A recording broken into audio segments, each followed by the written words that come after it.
Carolina Panthers are just days now away from squaring off against the Buffalo Bills. That's right, and the team has been very busy preparing to show out in that next preseason game. Carolina Sports Live's Gabe McDonald joins us live from camp, talking about a new face expected to help the team out. Gabe, good morning. Hey, good morning, guys. Yeah, some late news coming down late last night that the Carolina Panthers are signing veteran tight end Darren Waller. A bit of a surprise there when you think about the Panthers already having a relatively full room at the tight end position with Tommy Tremble, Mitchell Evans, Javian Sanders, James Mitchell, Felipe Franks. The names can go on and on. A very loaded room there, but they felt that there was still something missing. So they go out and sign a guy who actually had quite the game against the Panthers last year when he was with the Dolphins. 5 grabs for nearly 80 yards and a touchdown there in that game. Of course, the Panthers able to come back from that 17-point deficit in order to get that win over the Dolphins, which kind of sparked, the season that they ended up having, part of that 3-game win streak that they had last October. But looking at a guy in Waller, obviously spent a year out of the league in 2024, eventually went to the Giants before being traded to the Miami Dolphins. Somewhat of a resurgence, was dealing with injuries, but still a guy that can be used as a vertical passing threat, something that the Panthers desperately need at the tight end position, because we really haven't had a dynamic player at that spot here since 2019, the last time the Greg Olsen was wearing the black and blue. So you think about a tight end position that is very vital to the Panthers offense as well. Darren Waller sure to add a bit of a boost there, and certainly could mean some interesting, decisions coming over the next several weeks when it comes to how many tight ends that they end up keeping and who they ultimately keep at the tight end spot. But Darren Waller, now a Carolina Panther, certainly a pretty big addition for that offense for sure, guys.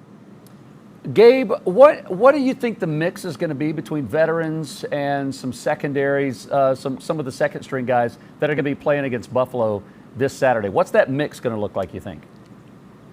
I think we'll see a lot of the starters for about that first quarter. Dave Canales said about 10 to 20 plays, and that normally depends on how drives go. You could have multiple 3-and-outs, and maybe you want to see the guys get more reps. If they have a good long scoring drive there, about 10 to 15 plays, they go down and score first and get in the end zone there. That might be it for them, but I think we see them for at least a couple of series on Saturday, offensively and defensively as well. Want to see a lot of guys continue to work out the kinks and kind of get that first action. A lot of guys that will be seeing for the first time in black and blue, like Jalen Phillips, like the rookie Monroe Freeling, among some other guys as well. So I think we'll see those ones for about a quarter, then likely Kenny Pickett and a lot of the second and third team guys will take the snaps for the second and third. And then Kyle Trask, of course, coming in with Haynes King suffering that hamstring injury on that game-winning touchdown that he had in the Hall of Fame game. We'll likely see Kyle Trask maybe for a series or two towards the end, but I think this is going to be a heavy Kenny Pickett game on Saturday afternoon between the second and third and beginning of the fourth quarters.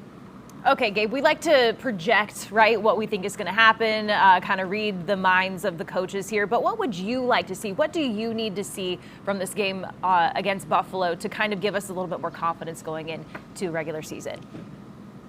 Really want to see some improved play in the trenches, guys. We saw, a lot of the, depth players really struggle when it comes to the interior, when it came to stopping the run, getting after the quarterback, the interior protection as well. So you want to see, a lot of those starters, a lot of the guys that they're going to be counting on, you want to see that be a little bit more crisp, and really just seeing Brad Idzik and Bryce Young continue to grow in their bond. Of course, Brad taking over as a play caller this season. He's talked a lot about, Bryce Young having more of a sense of urgency when it comes to the pre-snap reads and being able to dissect the defense.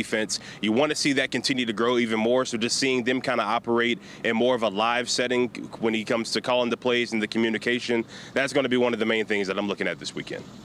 All right, we're going to catch up with you in about half an hour. I know some more news on Xavier Legette came in, which we look forward to hearing about in about 30 minutes. Gabe, thanks, man. Appreciate it. Yeah. Queen City News Plus. Just search Queen City News on your smart TV's app store.